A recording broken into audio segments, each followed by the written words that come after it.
Lihog maglingkod. Maayong gabi sa tanan.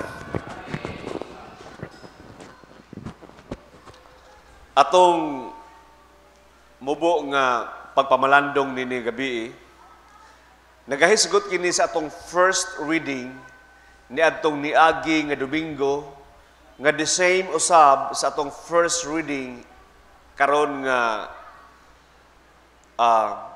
Wednesday, no? Karon nga semana. Akong basahon atong first reading, dili na ako tiwason. Nagaingon, Paul spoke to the presbyters of the church of Ephesus. Keep watch over yourselves and over the whole flock, for which the Holy Spirit has appointed you overseers.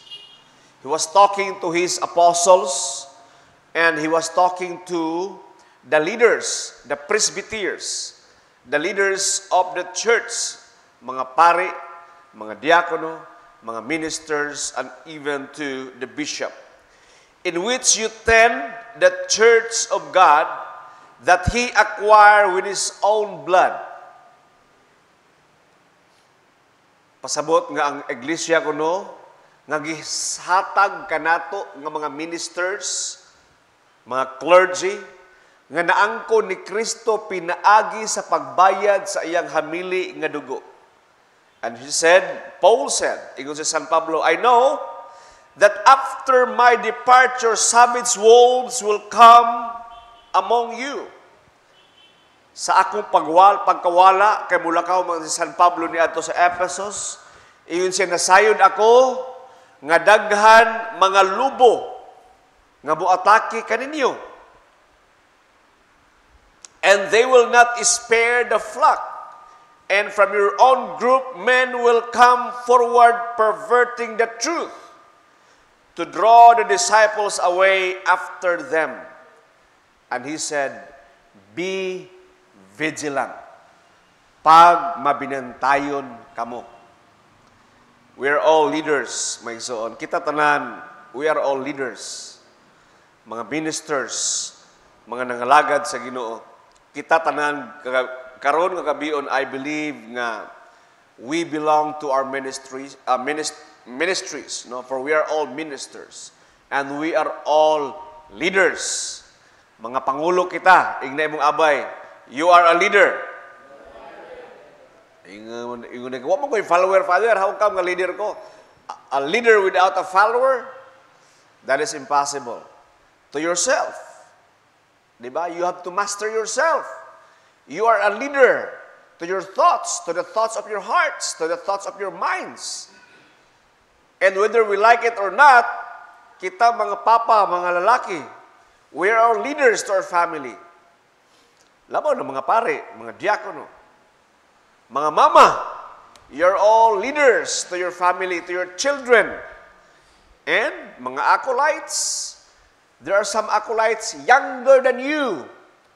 Mo yung tadi ko leader, Father, oy. No. We have acolytes younger than you. And the Bible says you must lead them, not just with words, but with deeds, by example. Show to them. Do not allow them to despise that you are young, but show to them an example in conduct, in speech, in every area. You show to them. Sayon man lang mag-istorya, pero you lead by example. Nga mag-lead ka, nangulo ka, pinaagi sa buhat, maunang pinakalisod. That is why in the ancient time, during the time of rabbi, ang rabbi, they allowed their disciples, no? Ilang mga tinunan nga magpuyo uban kanila so that they will be able to lead them not just in speech and in words and not just in instruction with Torah but with their lives above all. Labaw na gyud sa ilang pagkinabuhi. Mao kani mga bata, usahay puraan ni sila nga wali minaw, pero bantay ka kay they are keenly observing you, leaders. They're watching your mouth and they're watching your deeds. kung ang atong giistorya o atong pagpamuhat nagmatch ba, dili ba nagbakang, no? Unsa nang nagbakang? Kanang you are not doing what you say. You say but you don't. Some of the Pharisees and Sadducees, Christ said, you follow what they say, but do not follow what they do. Because they say but they don't. Meaning, they give instruction but they are not doing the will of the Father. My son, in our reading today sa Acts chapter, I think this from chapter 20. Katong gibasa na chapter 22 to siya. Verse 27. Sa atong nadungog ganina, sa akong gibasa, nga ang destruction kuno sa iglesia, sa dihang mulakaw ang magbalantay. Like karon ba, ina na, wa si Bishop karon. Magkundat ang uban nga mga leaders, di ba? Tungod kay we are men pleaser. Gusto kita magpahimuot sa tao, magpahimuot sa tong leader, magpasikat kung naa sila. Di ba? Abtik ay ba kung naa. But when the cat is away, the mouse will play. No? Nama na sa Bible? Muna inyong favorite nga verse, when the cat is away, the mouse will play. Wala na sa Bible, ha? I hope nga dili na. But, don't you know, my son, nga ang CIA, ang intelligence ba sa Amerika, namantay KGB, di ba, sa Russia, the intelligence of Russia, ang Israel, sa ilang military, they have what they call Mossad. They are the intelligence. They are all over the world. Para bantayan nila nga walay mo atake sa Israel. Pero ang CIA, mas vast ang ilang intelligence. The CIA doesn't just feed the information to the Pentagon or direct to the president or the CIA chief or general. But they have the motto of divide and rule. Kung ang usa ka nasod gusto nilang masamok ang nasod tungod kay kung kani nga nasod magkahiusa, mahimong threat sa Estados Unidos. Ang ilang technique is ilang i-divide and rule. Ilang bahinon ang nasod. Murag na Democrat, na Republican, sa ato rin ay PDP laban, na apoy lakas inyo CD. Ug daghan kay mga party nga ilang buhaton. Kay para magaguliyang og dili ta maghahiusa. O kung ang usa ka nasod magaguliyang, dili siya ligon. Actually, munang style ni Satanas, dili mo lang kana siya, ilan lang giawat ka Satanas. Pero munang style ni Satanas, iyang i-divide ang panimalay, ang iglesia, o iyang inumala. Di ba? Mag-create siyang new leader to uprise a new leader. But, the enemy from within is even more destructive. Apan nasayod ka ba maigsuon nga ang kontra nato? Kung sakop siya sa simbahan, mas delikado na. That is why, ingon si St. Paul, I know that after my departure, savage wolves will come among you and they will not spare the flock. Acts chapter 20, verse 30, I think, ingon siya, and they will attack the leaders of the flock. Keep watch over yourselves and the whole flock of which the Holy Spirit has appointed you to oversee, to be an overseer, or to be the overseer. Ingon siya, he will attack you, leaders. Paul was addressing this to the leaders because when he was in Ephesus, he called up all the leaders in Ephesus, all the presbyters. And he said to them, upon my departure, when I will be leaving here, because he was planning to go to Jerusalem, sa akong paglakaw karon, ang mga lubo mo atake ninyo mga pare. And the flock, the members, So, kita mga clergy, mga deacon, dili na ita immune sa attack. Kita gayoy unahon gali. Kaya kung wala si Deacon Junel, hununaon ni mo, makimpang ang atong pagpangalaga diri, di ba? Mo ingon ta nga, adik man na si Junel, Deacon Junel ang Dios kay makimpang ta, pero musugot ta sa dili makimpang kita ka Dios ba? Kay mangita pa man ta, mga pa man ta kinsa mapulin niya. Katawa na yawa. Pilde, ada, nagaguliyag na. And kung ang leaders lakas kay sa Ginoo, sige ampo, duol kay sa Ginoo, di siya matintal. Di mailad ni taling. Tagaag kwarta, babae. Pag delikado, lalaki, dito mahilo sa lalaki, sos, delikado. Left and right. Kawalo mo usa nga mga leader, usa nga kuyaw nga temptasyon. Kanang dili ta matintal ni ini mga common nga mga temptation. Pero kanang matintal ka nga imong hukman ang imong mga membro ug wala ka nay gugma nila. Delikado kay po na. Kanang nangalagad lang ka ba tong obligasyon lang nimo unya ang imong batasan, imong gidala. O wala ka na nangalagad sa gugma, o wala ka na gugma nila. Muna delikado. Kana mo experience kag drought sa imong kinabuhi, dryness. Tungod kay wala na drive, o wala na love. Munang delikado. Maobitaw nga ang the seven churches. Ingon si John the Beloved, I think it's one of the seven churches near in Laodicea, no? Pergamos, katong seven churches gimension sa Revelation. One of the churches there, ang iyang salais na wala na ang iyang unang gugma. You lost your first love. Wala na'y kadasig. Wala na'y drive. Wala na'y passion. Kaya nga naman, nagpalayo naman ang leader sa Ginoo.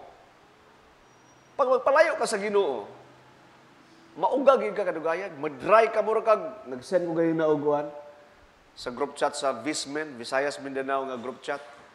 Usa ka tao dito nga nagdungo-dungo, ana ba? Lubat kayo. Dahil agto sa simbahan niya, paggawa siya sa simbahan, na full charge siya. So kung ang leader gali, dili na magbuhat sa iyang ministry, daghan na pasumangin, sige nag-absent sa simbahan, awa na. Malubat na siya paingon.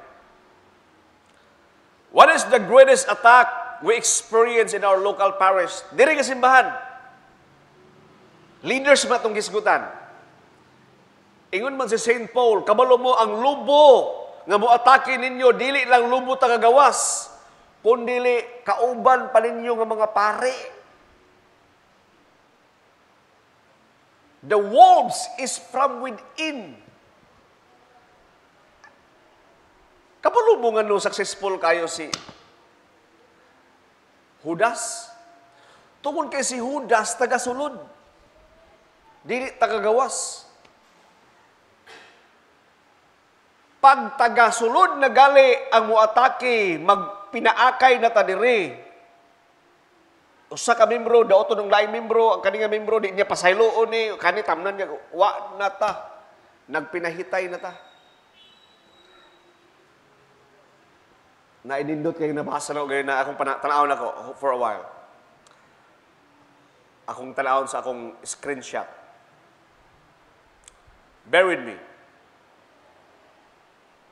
Okay. Saint Anthony the Great, do not backbite anyone, lest God hate your prayer. Akong binansayon ha, ayaw mo panglibak kay kasilagan sa Dios ang inyong mga pag-ampo.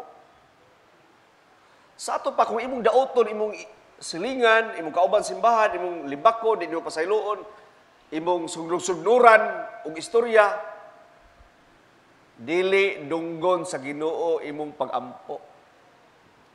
Matod sa usa ka santos. The greatest attack, mga igsoon, mubalik ko. Nakadumdum mo? Way back, COVID time, na ay mga pare na rin nangahawa. Kadumdum mo? They are like wolves from within. Sama sila sa mga lubo nga gikan sa sulod. Kuyaw ka to. Og nang dala pagyud sila.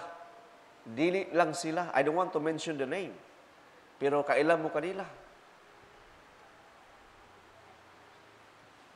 They leave the church and convince as many as they could. That is why in Acts chapter 20 verse 30, and from your own group men will come forward, perverting the truth to draw the disciples away from them. Mabitaw si Bishop na alarm gamay. Ako na lang i-relay kayo mo siya. I think mo istorya po siya sa inyo. Pero I know some of you are invited sa usa ka wedding, usa ka kasal. O I think i-held dito. And I'm warning you, as a leader of this church, as a shepherd of this church, I'm warning you. Those people were wolves in this parish. Bantay ta. Whether sweet words, whether deceptive words, maybe some of them are true. Maybe pipila kanila na tinud-anay. O tinuod sila silang pulong. But we have to be very careful. And among katungod na mga pare, Father Amy, Father Rex, and me, nga mo-warn sa inyo. Because if we will warn you, kinsa may mag-warn. That is why my advice is you have to be careful. You don't have to hang with them. Dili mo sandurot kayo kanila. Pwede mo makaagto, but dili kayo mo magdugay. Do not stay longer. Or else, you will be consumed. Dili ta magkumpiyansa. Okay? So, dili kayo mo magkundat dito, dili kayo nga kuan. Kung unsay trabaho, unsay buhaton ninyo maulang, then kung may mo after mananghid, uli, respitar lang, no? Kasilingan man. You have to know where to place yourselves and you have to know your boundary. And it is our task to warn you, to blow the horn. Tungod kay kami paninglan sa Ginoo, kung malaglag ta. Di ba? Ang watchman, siya ang nasa city. If the watchman would not blow the horn properly, dili makasabot ang mga flock. Unsa man to nga paghatag niya og horn, paghatag og horn, because sa unang panahon manggod ang city sa Israel na gate. Pag moatake ang enemy, ilang i-blow ang horn. Patingugon lang sirbato ba? Mangmata ang tarang nga mga tao, manggawas ang mga army, and to be ready. Leaders are like a watchman in the watchtower. Kita mga leader, mga pare, mga diakono, mga leaders, akip mo. We're all leaders. We have to blow the horn properly. If you remember the gospel last Sunday, we are already sanctified and consecrated. Di ba? Patak Kristohanon, we are all ready to eat. Kung paan pata, kung pagkaon pata, it has been blessed and sanctified already and ready to eat. Lami kay takanon sa tinuod lang. The other point is, my point is, si Satanas ibog kaayo sa ato. Kay lami kayo tapok gawon ang atong kinabuhi. Tungod kay nagkinabuhi ta nga matarong o gibalaan ta sa Dios o iyatag sanctify sa Dios o ganahan kayo si Satanas kay naibog siya sa ato nga nangalagad ta sa Ginoo o mupaingon ta sa langit kung mga matay ta. Apan siya bisan unsaon niya klaro kayo nga maimpierno siya o gusto niya nga makabalo siya sa Dios kay nasilag man siya sa Dios. The only way he can retaliate to God is through you. If Satan will be able to destroy you, he can retaliate to God. Kung kamo malaglag kitang tanan, madamay ta ni Satanas sa iyang kalaglagan, sama ra nga nakabalos siya sa Dios. Kay ikaw ug ako imahin sa Dios. Di man niya masumbag ang Dios, kay di man niya kaya. Pero ikaw ug ako, kaya man ta niya tintalon. We are the trophy. We are the prize of the enemy. Kung kita magbanjing-banjing sa atong pagkristohanon. Unsay ampo ni Christ? I do not ask, Father, that you will take them from this world, but you keep them from the evil one. Ang pag-ampo ni Kristo nga kitang tanan, dili ta mang rapture, dili ta mang lupad, o mga wala ta din tanan para tabla tang tanan, wala tay problema. Dili na ang pag-ampo ni Kristo, ang iyang pag-ampo mao kini nga bantayan hinuon kita niya gikan sa evil one. Gikan ka Satanas o sa iyang mga demonyo o demonyito. Mao na ang iyang mga pag-ampo. That is why Jesus, He promised that I must go to the Father so that the Holy Spirit may come. The Paraclete. The Paraclete will come. Paraclete or the Parakletos is a Greek word of helper. The helper, the advocate would come. The Holy Spirit will help you. Pero dili kaniya pwede tabangan kung wa kay gibuhat. Tabang gali. Natay buhaton gyud. The Holy Spirit is our defender, our comforter, the advocate, the counselor, and the guide to all truth. But God wants us to be careful to continue to live our lives pleasing to Him. Ang gusto sa Ginoo sa ato, magkinabuhi kita nga makapahimuot kaniya. Okay, evaluate ta. Karon lang adlaw. Karon lang adlaw lang. Sige. Pwede dili ninyo isira yung mata, pero you try to evaluate. 30 minutes ago, 1 hour ago, 2 hours ago, 3 hours ago, nakapahimuot ba ang imong gibuhat sa Ginoo? Be, atong i-contemplate. Lord, nakapahimuot ba ko nimo, Lord, this afternoon, this morning, sa akong pagmata? O wag itay ampo-ampo? Maigsoon kabalo mo nga ang pundasyon sa Kristohanon mao ang pag-ampo. Mura na siya kahoy. Makita nimo ang kahoy, ana lang, pero ang kahoy maigsoon nga dili basta-basta maibot. Kita daw baliti. Ang kanang baliti, grabe kay naggamot. Nga pwede siya makahold og tons, pila to kag gallons ang gina-mention, I think 10,000 gallons man siguro of water, kaya niya i-hold. Tungod sa kadaghan sa iyang gamot. Ang gusto sa Ginoo, kita nga mga Kristohanon, nakaangklata sa iyang mga gamot. Ingon ba siya, He is the vine and we are the branches. Pero kana nga mga gamot maigsoon, ang atong pundasyon, mabuild lang na pinaagi sa pinakakapoy nga trabaho sa Kristohanon. Kabalo mo unsay pinakakapoy nga trabaho sa Kristohanon? Tuara ka to. Pag-ampo. Sayo na maganda, Father.